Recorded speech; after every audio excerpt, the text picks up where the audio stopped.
আজকের ভিডিওটি হচ্ছে কিভাবে আপনারা আপনাদের ফোনের মধ্যে ফোন নাম্বার কিভাবে সেভ করবেন। তো অনেকে আছে যারা মোবাইলের মধ্যে নতুন স্মার্টফোন কিনেছেন, বিভিন্ন স্মার্টফোনের নাম্বার সেভ করতে পারছেন না, বিভিন্ন অসুবিধা হচ্ছে, কিন্তু কিভাবে করবেন। তো আজকের এই ভিডিওটি তার জন্য। তো সবার প্রথমে আপনারা কি করবেন, আপনাদের যে কল যে অপশন আছে, কলের যে অ্যাপ্লিকেশনটা যেটার মাধ্যমে কল করেন, সেই অ্যাপ্লিকেশনটার মধ্যে ক্লিক করবেন। প্রথমে সেই অ্যাপ্লিকেশনটা ক্লিক করার পর দেখবেন এরকম একটা পেজ আসবে।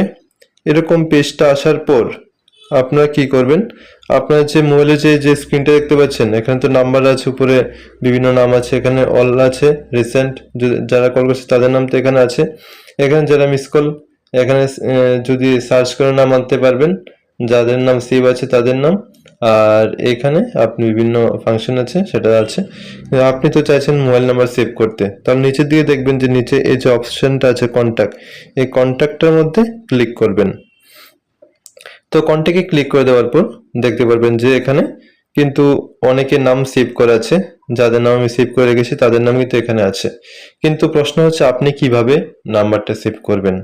তো তার জন্য আপনি দেখতে পাচ্ছেন নিচের দিকে এখানে দেখুন একটা প্লাস চিহ্ন আছে, এই প্লাস চিহ্নটার মধ্যে কিন্তু আপনাকে ক্লিক করতে হবে। তো আমি ক্লিক করলাম প্লাস চিহ্নে। প্লাস চিহ্নে ক্লিক করার পর আপনি এখানে দেখতে পারবেন যে এখানে আছে সেভ টু একটা অপশন আছে, এখানে আপনি ক্লিক করলে দেখতে পারবেন যে ফোন কন্ট্যাক্ট, ঠিক আছে, এখানে আপনি ফোন কন্ট্যাক্ট করতে পারেন। এখানে ক্লিক করলে ফোন কন্ট্যাক্ট, আপনার জিমেল আসবে, তারপরে এখানে আপনার সিম কার্ড সেই সিম কার্ড আছে। তো এখান থেকে আপনি যে কোনো একটা সিলেক্ট করতে পারেন। তো এখানে আমি সেভ করে গেছি ফোন কন্ট্যাক্ট, মানে আমি ফোনের মধ্যে এই নাম্বারটা সেভ করব, ঠিক আছে। তো এখানে দেখতে পাচ্ছেন যে এখানে আছে স্ক্যান কিউআর কোড, মানে কিউআর কোডকে স্ক্যান করে কিন্তু নাম্বারটা সেভ করা যায়। তো এখানে আছে আরেকটা জিনিস, এখানে আছে ফটো। আপনি চাইলে কিন্তু এখানে ফটো অ্যাড করতে পারেন। তার জন্য কি করতে হবে, এখানে ক্যামেরা বাটনটার মধ্যে ক্লিক করলে কিন্তু আপনার ফটোটা কিন্তু চলে আসবে এখানে, ঠিক আছে। তো এখানে আছে আপনার যে ফার্স্ট নেম, প্রথম নাম এখানে দেবেন, এখানে আছে লাস্ট নেম, ঠিক আছে। তো এখানে আমি নামটা বসিয়ে দিলাম, ধরুন প্রথম নামটা আমি দিলাম দীপ, লাস্ট নেমে দিলাম দাস, ডিএস দাস, ঠিক আছে। দেওয়ার পর নিচের দিকে চলে আসবো। নিচের দিকে আসার পর দেখতে পাচ্ছেন যে এখানে লেখা আছে যে কন্ট্যাক্ট বলে অপশন আছে, এই যে ফোন নাম্বারটা, এই ফোন নাম্বারটা দিতে হবে এখানে, ঠিক আছে। তো এখানে আমি একটা ফোন নাম্বার দিয়ে দিলাম, মানে জাস্ট ধরুন আমি একটা নাম্বার দিচ্ছি আর কি, ঠিক আছে।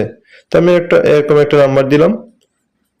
দেওয়ার পর নিচের দিকে গিয়ে আমি এখানে সিলেক্ট করতে পারবো মোবাইল, এটা কি আমার মোবাইল, তারপর আছে হোম আছে, ওয়ার্ক আছে, কাস্টম আছে, ঠিক আছে। তো এখানে যদি কাজের নাম্বার তাহলে ওয়ার্ক কে সেভ করে, যদি বাড়ির নাম্বার তাহলে হোম দিয়ে বা মোবাইল দিয়ে। আমরা সবসময় বেশিরভাগই মোবাইল দিয়ে সেভ করে থাকি, তো মোবাইলটাতেই ভালো। তো এটা দেওয়ার পর নিচের দিকে চলে যাবেন। এখানে আসার পর দেখতে পাচ্ছেন যে এখানে ইমেল আছে, আপনি ইমেলে সেভ করতে পারেন। এখানে ইমেলে ইমেলটাও সেভ করতে পারেন। তারপরে এখানে কিছু নোট করতে পারেন, গ্রুপ আছে গ্রুপও অ্যাড করতে পারেন, ঠিক আছে। সব কিছুর প্রয়োজন নেই। তো আমাদের প্রয়োজন ছিল শুধু ফোন নাম্বারটা সেভ করা।